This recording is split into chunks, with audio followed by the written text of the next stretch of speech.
Hello students, आज की class में हम लोग डिस्कस करने वाले हैं इलेक्ट्रिक फील्ड के बारे में। इससे पहले वाली क्लास में हमने डिस्कस किया था इलेक्ट्रिक फोर्स। हमने ऐसा डिस्कस किया था कि यहाँ पे मानो कि कोई चार्ज है Q1 एंड यहाँ पे हमने कोई चार्ज रखा है Q2, तो ये दोनों चार्जेस के बीच में लगने वाले फोर्स को हमने डिस्कस किया था, जो होता है F = K Q1 Q2/r²।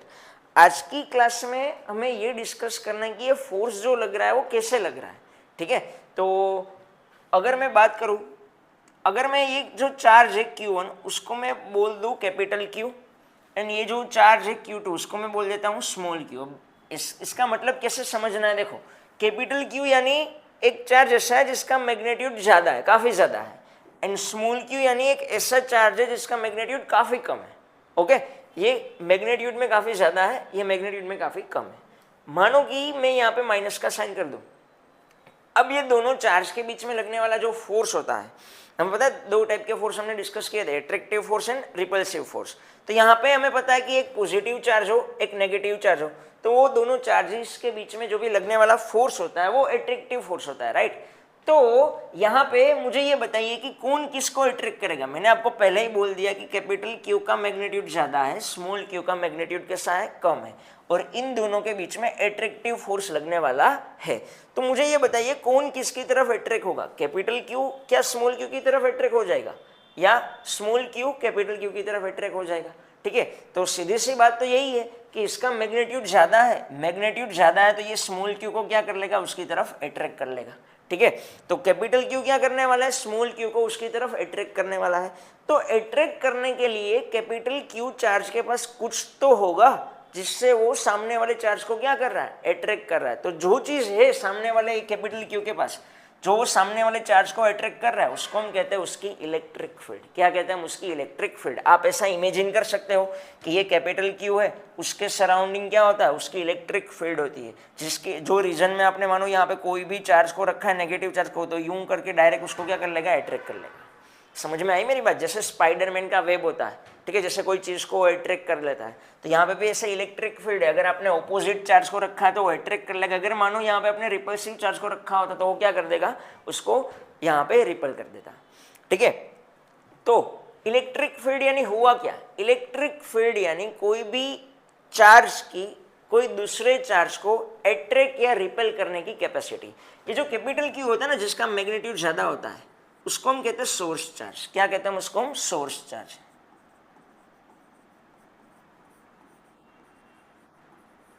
And ये जो चार्ज होता है जो अट्रैक्ट या रिपेल होता है, ठीक है, इसको हम कहते हैं टेस्ट चार्ज। ऐसा एनसीईआरटी में लिखा हुआ है, इसको हम क्या कहते हैं, टेस्ट चार्ज। मतलब टेस्ट चार्ज से ना, जैसे कि ये एक मानो कि आपका सोर्स चार्ज है, तो टेस्ट चार्ज को आप अलग अलग जगह पे रख के आप देख सकते हो कि कहाँ पे कितना फोर्स ज़्यादा लग रहा है, कहाँ पे फोर्स कम लग रहा है। तो ये टेस्ट करते हैं हम स्मॉल q से, इसके लिए हम इसको कहते हैं test charge. And capital Q जो मेन जो चार्ज होता है जिसका मैग्नीट्यूड काफ़ी ज़्यादा है, उसको हम क्या कहते हैं, सोर्स चार्ज। ठीक है, तो ये होता है इलेक्ट्रिक फील्ड, यानी कि कोई भी चार्ज को अट्रैक्ट या रिपेल करने की कैपेसिटी। ठीक है, अगर हम बात करें यहाँ पे उसकी डेफिनेशन कैसे लिखी जाए, तो यहाँ पे मैंने लिखा है कि electric field is the region around a charged object where another charge experience an electric force without physical contact। ठीक है, इलेक्ट्रिक फील्ड जो है वो एक ऐसा रीजन है कोई भी चार्ज ऑब्जेक्ट के अराउंड जहां पे दूसरे चार्ज को रखने पे क्या होता है, इलेक्ट्रिक फोर्स हमें फील होता है, जैसे कि अट्रैक्शन होगा या तो रिपल्शन होगा। समझ में आई मेरी बात। जैसे आप इमेजिन यहाँ पे कर सकते हो कि ये कोई चार्ज है और यहाँ पे उसके आसपास क्या है, इलेक्ट्रिक फील्ड है, जो हमें दिखता नहीं है बट होता है। Clear, okay. अब अगर हम बात करें उसके फॉर्मूला की, तो यहाँ पे अगर मैं बात करूँ उसके फॉर्मूला की, तो फॉर्मूला के लिए देखो हमने कोई भी चार्ज होता है, जैसे कि अब मैं बताऊँ आपको, यहाँ पे कैपिटल Q चार्ज है, यहाँ पे क्या है, स्मॉल q चार्ज है। ये दोनों चार्ज के बीच का डिस्टेंस जो है वो मानो कि r जितना डिस्टेंस है। अब ये दोनों चार्ज के बीच में लगने वाला जो फोर्स होता है उसका फॉर्मूला हमें पता है क्या होता है, F = K Q1 यानी कैपिटल Q, Q2 यानी स्मॉल q अपॉन r² होता है कि नहीं होता है ऐसा। अब मैं क्या करता हूँ, और भी चीज याद रखनी है, कैपिटल क्यू को मैंने क्या कहा है, सोर्स चार्ज कहा है, स्मॉल क्यू को मैंने क्या कहा है, टेस्ट चार्ज कहा है, ठीक है। तो मैं टेस्ट चार्ज से ए एफ को मैं डिवाइड कर देता हूं, एफ बाई क्यू मैंने ऐसा लिखा, एफ बाई क्यू। तो यहाँ पे मुझे क्या मिलने वाला है, के क्यू बाई आर स्क्वायर, ऐसा होगा कि नहीं होगा, ये यहाँ पे मल्टीप्लीकेशन में है, यहाँ पे आएगा डिवीजन में आएगा। तो force per unit test charge, इसको हम कहते हैं इलेक्ट्रिक फील्ड। क्या कहते हैं उसको हम, इलेक्ट्रिक फील्ड। तो अपने पास इलेक्ट्रिक फील्ड का जो भी फॉर्मूला हुआ वो हुआ एफ बाई क्यू, अगर फोर्स के टर्म में कहूँ तो एफ बाई क्यू, अगर सोर्स चार्ज के टर्म में कहूँ तो के क्यू बाई आर स्क्वायर।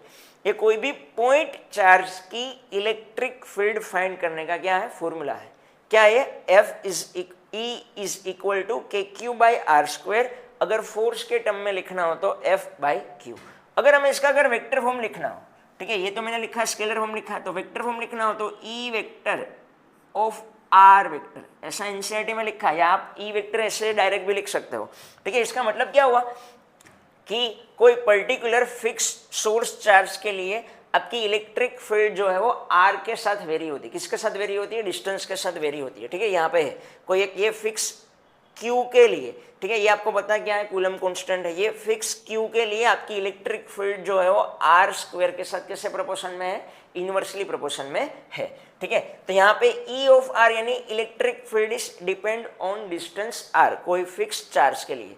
तो E of R is equal to F vector upon R, F vector of R vector divide by Q, ठीक है। आप इसको ऐसे भी लिख सकते हो, यहाँ पे भी ऐसा ही है कि भाई फोर्स जो है वो आर के साथ डिपेंडेंट है। आप इसको डायरेक्ट ऐसे भी लिख सकते हो, ठीक है, कि E vector is equal to F vector by Q, ठीक है। आप इसको डायरेक्ट भी लिख सकते हो। ये सिर्फ आर जो लिखा है यहाँ पे, F vector of R vector, E vector of R vector, वो सिर्फ ये इंडिकेट कर रहा है कि आपका electric field and force distance के साथ वेरी हो रहा है, ठीक है। ओके, चलो, तो ये हुआ आपका इलेक्ट्रिक फील्ड का वेक्टर फॉर्म का फॉर्मूला।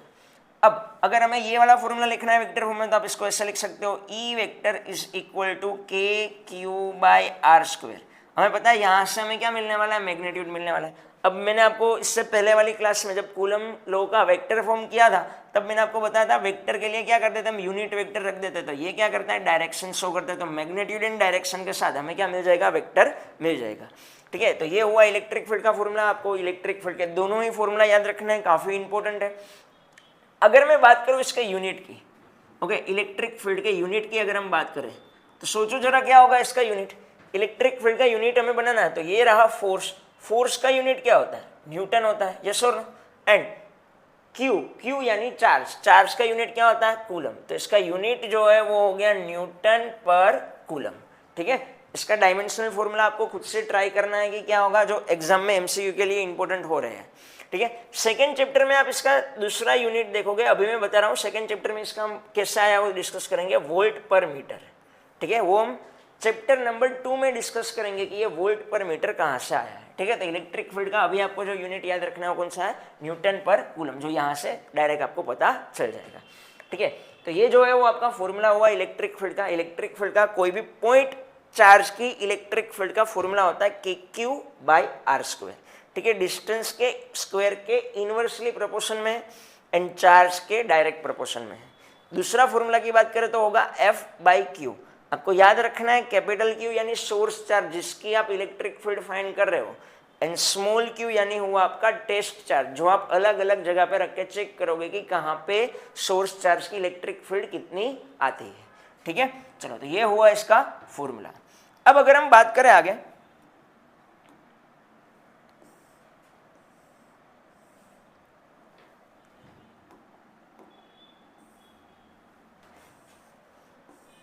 ओके, यहाँ पे मैंने एक टॉपिक रखा है कैरेक्टरिस्टिक्स ऑफ फील्ड, ठीक है। इलेक्ट्रिक फील्ड की क्या क्या कैरेक्टरिस्टिक्स होती है, तो एक सिंपल सा ये टॉपिक है, ठीक है। तो पहली तो ये है कि इलेक्ट्रिक फील्ड जो है E vector is equal to होता है Q टेंड्स टू 0 की limit F vector by Q. अब ये क्या हुआ, यहाँ पे मैंने आपको अगर पता हो तो मैंने स्टार्टिंग में पहले ही बता दिया था कि आप जो भी टेस्ट चार्ज यूज करते हो उसका मैग्नीट्यूड काफी छोटा होना चाहिए। तो Q टेंड्स टू 0 की लिमिट यानी मतलब कि वो नियरली कैसा है, 0 है, ठीक है। तो E आपका इलेक्ट्रिक फील्ड जो है वो F/Q है, ठीक है। और यहाँ पे जो Q जो है उसकी जो लिमिट है हमने Q टेंस टू 0 लिया, मतलब कि उसका मैग्नीट्यूड काफी छोटा है। दूसरा कि एक इंटरेस्टिंग चीज है कि इलेक्ट्रिक फील्ड के फॉर्मूला में तो स्मॉल q आता है, but electric field is independent of small q। ये काफी इंपॉर्टेंट पॉइंट हो जाता है हमारे लिए। इलेक्ट्रिक फील्ड जो है वो स्मॉल q से इंडिपेंडेंट है। कैसे हुआ? देखो, फोर्स के फॉर्मूला में भी स्मॉल q आता है कि नहीं आता है, k capital Q small q by r square, and divide में भी स्मॉल q है, तो स्मॉल q से स्मॉल q तो क्या होने वाला है, कट होने वाला है। तो इलेक्ट्रिक फील्ड जो है वो इंडिपेंडेंट हो जाएगा आपका स्मॉल q से। समझ में आई मेरी बात कि नहीं आई? ये इंपॉर्टेंट पॉइंट है, ध्यान रखने वाला। इलेक्ट्रिक फील्ड जो है वो डिपेंड करेगा आपके सोर्स चार्ज पे एंड डिस्टेंस पे, ठीक है। सोर्स चार्ज अगर आपका फिक्स है तो वो वेरी होगा डिस्टेंस टू डिस्टेंस, ठीक है। वो इंडिपेंडेंट होता है आपका टेस्ट चार्ज से। Electric field is independent of test charge. अगर मैं तीसरी प्रॉपर्टी की बात करूं तो कोई फिक्स कैरेक्टरिस्टिक की बात करें तो कोई फिक्स कैपिटल Q की वैल्यू के लिए आपका इलेक्ट्रिक फील्ड जो है वो डिस्टेंस के स्क्वायर के साथ कैसे प्रोपोर्शन में है, इनवर्सली प्रोपोर्शन में है, ठीक है। कोई फिक्स कैपिटल Q की सोर्स चार्ज की वैल्यू पे। एंड फोर्थ प्रॉपर्टी, ये भी हमारे लिए इंपॉर्टेंट ही होने वाली है कि अब इलेक्ट्रिक फील्ड, जैसा मैंने कहा, देखो इलेक्ट्रिक फील्ड कैसी क्वांटिटी हुई, इलेक्ट्रिक फील्ड जो है वो एक वेक्टर क्वांटिटी है, ठीक है। इलेक्ट्रिक फील्ड एक कैसी क्वांटिटी है, वेक्टर क्वांटिटी है। तो वेक्टर है तो इसका डायरेक्शन भी होगा। तो इलेक्ट्रिक फील्ड का जो भी डायरेक्शन होता है, इलेक्ट्रिक फील्ड का डायरेक्शन वो फोर्स के डायरेक्शन में होता है। कैसे होता है? फोर्स के डायरेक्शन में, ठीक है। डायरेक्शन ऑफ इलेक्ट्रिक फील्ड जो है, डायरेक्शन ऑफ इलेक्ट्रिक फील्ड वो होगा डायरेक्शन ऑफ फोर्स,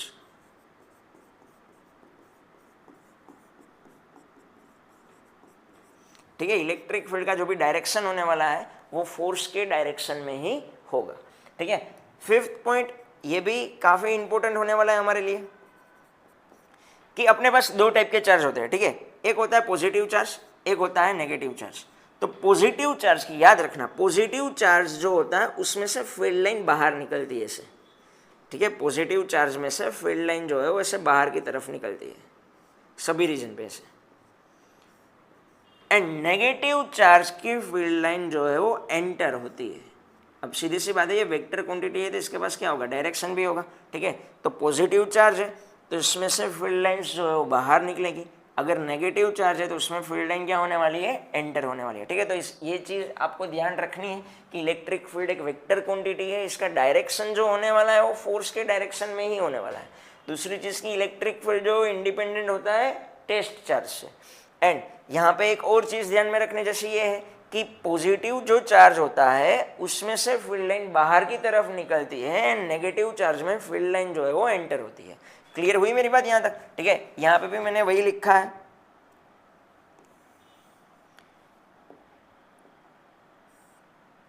ठीक है, कि पॉजिटिव चार्ज, अगर आपके पास प्लस Q पॉजिटिव चार्ज है तो फील्ड लाइन जो है वो आउटवर्ड होगी, एंड अगर आपके पास नेगेटिव चार्ज है तो फील्ड लाइन जो है कैसी होगी, टुवर्ड्स द चार्ज, मतलब कि इनवर्ड होगी। क्लियर? ओके, चलो अब यहाँ पे एक दूसरा टॉपिक आता है जो डायरेक्ट उसके साथ इलेक्ट्रिक फील्ड के साथ कनेक्टेड ही है, जो है इलेक्ट्रिक फील्ड लाइंस, ठीक है। जो टॉपिक जो है वो कौन सा है, इलेक्ट्रिक फील्ड लाइंस। तो क्या होता है इलेक्ट्रिक फील्ड लाइंस? तो फील्ड लाइंस आर एन, जैसा मैंने आपको पहले ही कहा था कि इलेक्ट्रिक फील्ड जो है वो इमेजिनरी है, तो field lines are an imaginary visual tool introduced by Michael Faraday to represent the direction and strength of electric field, ठीक है। हमें फेराडे नाम के साइंटिस्ट ने पहली बार इलेक्ट्रिक फील्ड के बारे में बताया था। क्लियर? ओके, अगर हम इसके डायरेक्शन की बात करें, इलेक्ट्रिक फील्ड के डायरेक्शन की, तो क्या कह रहा है यहाँ पे आपको क्या करना है डायरेक्शन के लिए, tangent at any point given the direction of field, ठीक है। अब मानो कि यहाँ पे कोई मानो पॉजिटिव चार्ज है, यहाँ पे मानो कि मैंने ऐसे कोई नेगेटिव चार्ज रखा, तो जैसा मैंने अभी आपको समझाया कि पॉजिटिव से फील्ड बाहर निकलती है, नेगेटिव में एंटर होती है, पॉजिटिव से बाहर निकलती है, नेगेटिव में क्या होता है, एंटर होता है। अब अगर मानो कि आपको डायरेक्शन चाहिए तो डायरेक्शन के लिए आप क्या करोगे, टेंजेंट बनाओगे। ऐसे आपको बताओ टेंजेंट बनाते हैं, ठीक है। यहाँ पे ऐसे टेंजेंट बनाना हो, ये कहो पे तो ऐसे बनता है, ठीक है। तो tangent at any point gives the direction of electric field, ठीक है। अगर पॉजिटिव चार्ज है तो इलेक्ट्रिक फील्ड बाहर आएगी, नेगेटिव चार्ज है तो फील्ड जो है वो क्या होगी, एंटर होगी। दूसरी चीज बात करें तो उसकी डेंसिटी जहाँ पे ज़्यादा वहाँ पे उसकी स्ट्रेंथ जो है वो कैसी होगी, ज़्यादा। जैसे कि अगर हम बात करें तो यहाँ पे अगर आप देखो तो यहाँ पे मैं अगर कितनी सारी ऐसी फील्ड लाइंस बनाऊँ, पॉजिटिव से फील्ड जो है वो कैसे निकल रही है, ऐसे बाहर निकल रही है ऐसे, ठीक है। और नेगेटिव में फील्ड कैसे होने वाली है, ऐसे एंटर होने वाली है, यस और नो, ठीक है। तो आप देखोगे तो यहाँ पे जो भी रीजन होगा उसके बीच वाला, मतलब उसके पास वाला रीजन, ये वाला रीजन, यहाँ पे फील्ड लाइन जो है वो काफ़ी पास पास है। जहाँ पे फील्ड लाइन पास होगी वहाँ पे उसकी स्ट्रेंथ ज़्यादा, जहाँ पे फील्ड लाइन दूर दूर है वहाँ पे उसकी स्ट्रेंथ कैसे हो जाएगी, कम हो जाएगी, ठीक है। अगर उसको मैं दूसरे तरीके से दिखाऊं तो मानो कि यहाँ पे मैं कोई फील्ड लाइन को ऐसे दिखा रहा हूँ, जैसे कि यहाँ पे मैंने कोई पॉजिटिव चार्ज रखा है और यहाँ पे मैंने नेगेटिव चार्ज काफ़ी पास पास रखा है, ठीक है। तो हमें पता है पॉजिटिव से फील्ड लाइन बाहर निकलती है, नेगेटिव में एंटर होती है यहाँ पे ऐसे, तो ऐसा हुआ कि नहीं हुआ। तो जहाँ पे ये पास पास जो है फील्ड लाइन जो है उसके पास आ रही है, ठीक है। जैसे कि ये वाला रीजन है, यहाँ पे फील्ड लाइन आपको काफ़ी पास क्लोजर दिख रही है, तो वहाँ पे फील्ड इलेक्ट्रिक फील्ड की स्ट्रेंथ ज़्यादा है। यहाँ पे इलेक्ट्रिक फील्ड जो है वो दूर दूर है, ठीक है, फील्ड लाइन्स जो है वो दूर दूर है, तो उसकी स्ट्रेंथ कैसी होगी, कम होगी, क्लियर। तो जहाँ पे क्लोजर होगा वो स्ट्रोंगर फील्ड को इंडिकेट करेगा, जहाँ पे इलेक्ट्रिक फील्ड के बीच में, इलेक्ट्रिक फील्ड लाइन्स के बीच में स्पेस होगी वहाँ पे फील्ड का मैग्नीट्यूड कैसा हो जाएगा, कम हो जाएगा, ठीक है। फिर एक तीसरा पॉइंट जो हमें याद रखना चाहिए कि कभी भी two field lines never cross, the field line has unique direction at every point, ठीक है।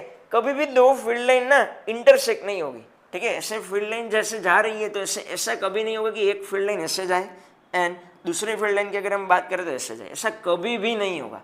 कभी भी इलेक्ट्रिक फील्ड लाइन जो है वो इंटरसेक्ट नहीं करेगी। क्यों? अगर इंटरसेक्ट करे तो ये वाला जो इंटरसेक्टिंग पॉइंट है ना वो दो डायरेक्शन जो है वो शो करेगा। क्या करेगा? वो दो डायरेक्शन शो करेगा जो पॉसिबल नहीं है। जैसे कि इसको मैं 1 दे रहा हूँ, इसको मैं 2 दे रहा हूँ, ठीक है।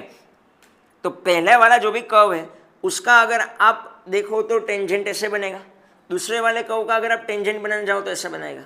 तो एक ही पॉइंट दो डायरेक्शन शो कर रहा है जो कभी पॉसिबल नहीं है। तो इलेक्ट्रिक फील्ड लाइंस जो है वो कभी भी इंटरसेक्ट होता नहीं है। अगर वो इंटरसेक्ट हो तो एक ही पॉइंट दो डायरेक्शन शो करता है जो कभी पॉसिबल नहीं है, ठीक है। फिर फोर्थ पॉइंट कि field lines meet a conductor surface at 90 degree, inside the conductor electric field 0। ये हम आगे डिस्कस करने वाले हैं कि ऐसा क्यों होता है, ठीक है। जैसे कि ये क्या कह रहा है कि भाई मानो कोई भी आपके पास कंडक्टर है, जैसे कि यहाँ पे हम कोई एक स्फीयर टाइप ले लिया। अब स्फीयर के यहाँ पे मैंने पॉजिटिव चार्ज वाला एक स्फीयर लिया, चलो ठीक है। तो हमें पता है कि फील्ड लाइन जो है कैसे निकलने वाली है, बाहर निकलने वाली है। तो फील्ड लाइन ऐसे यहाँ पे सभी डायरेक्शन में कैसे निकलेगी, बाहर निकलेगी। तो वो उसके सरफेस आप स्फीयर का टेंजेंट बनाओ तो उसके साथ ऑलवेज कैसे होगा, 90 डिग्री पे ही रहेगा, ठीक है। तो फील्ड लाइन जो है meet conductor surface at 90 degree, conductor के सरफेस के साथ फील्ड लाइन जो है ऑलवेज 90 डिग्री पे रहेगा। और इनसाइड द कंडक्टर वाली बात हम आगे डिस्कस करने वाले हैं, वैसे ये वाला पॉइंट भी हम आगे डिस्कस करने ही वाले हैं, ठीक है। चलो अभी हम आगे देखें तो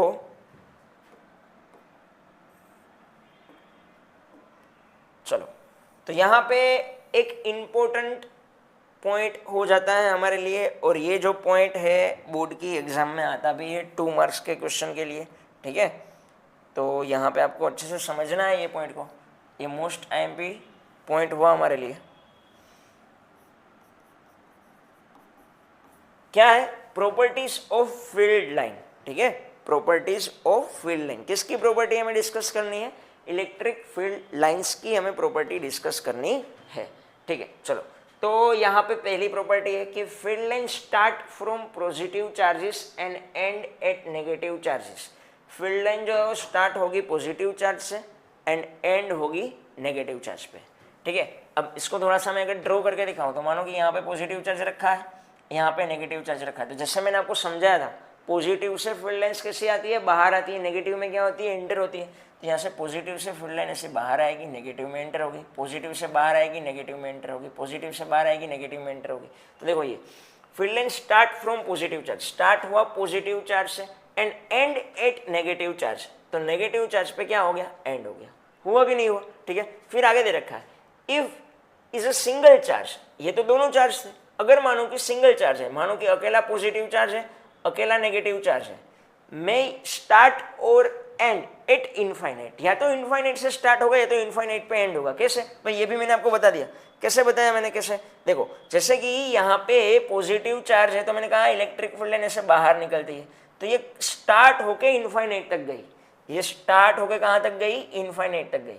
और मैंने आपको ये भी समझाया कि नेगेटिव में फील्ड लाइन जो है कैसी होती है, एंटर होती है कि नहीं होती है। तो यहाँ पे नेगेटिव चार्ज है तो ऐसा फील्ड लाइन जो है वो एंटर हुई, तो हम ऐसा बोल सकते हैं कि ये इनफाइनाइट से आई होगी एंड यहाँ पे स्टार्टिंग पॉइंट तक आई है। ठीक है, तो if there is a single charge they may start, अगर सिंगल चार्ज है तो स्टार्ट होगी या तो एंड होगी इनफाइनाइट पे। ये इनफाइनाइट से स्टार्ट हो गई यहाँ पे आ रही है, ये इनफाइनाइट पे एंड हो रही है। क्लियर, ठीक है। फिर दूसरी चीज कि in a charge free region electric field lines can be taken to be continuous curve without any breaks. अगर चार्ज फ्री रीजन है, ठीक है, जैसे कि मानो कि ये नेगेटिव चार्ज है, इसके अराउंड कोई भी चार्ज नहीं है, चार्ज फ्री रीजन है, तो ये कंटिन्यूस रहेगा, कहीं पे भी ब्रेक होगा नहीं। ठीक है, अगर मानो कि इससे दूसरा चार्ज आ जाता तो यहाँ से स्टार्ट होकर यहाँ पे खत्म हो जाएगा। अगर चार्ज फ्री रीजन है तो ये इनफाइनाइट से आ रहा होगा, ये तो इनफाइनाइट तक जा रहा होगा। क्लियर। थर्ड पॉइंट जो मैंने आपको पहले ही बता दिया, two field lines can never cross each other, दो फील्ड लाइन कभी भी एक दूसरे को क्रॉस करेगी नहीं। ये पॉइंट को मैंने पहले ही कवर कर लिया था। If they did the field lines at the point of intersection will not have a unique direction which is absent. ठीक है, तो अगर फील्ड लाइन इंटरसेक्ट करे तो उसके पास यूनिक डायरेक्शन रहेगा नहीं, तो वो तो चल नहीं सकता। ठीक है, इसके पास डायरेक्शन कैसा होना चाहिए, यूनिक डायरेक्शन होना चाहिए। अगर इंटरसेक्ट करेगी तो एक ही पॉइंट दो डायरेक्शन शो कर रहा है, जो पॉसिबल नहीं है। एंड फोर्थ पॉइंट कि इलेक्ट्रोस्टैटिक फील्ड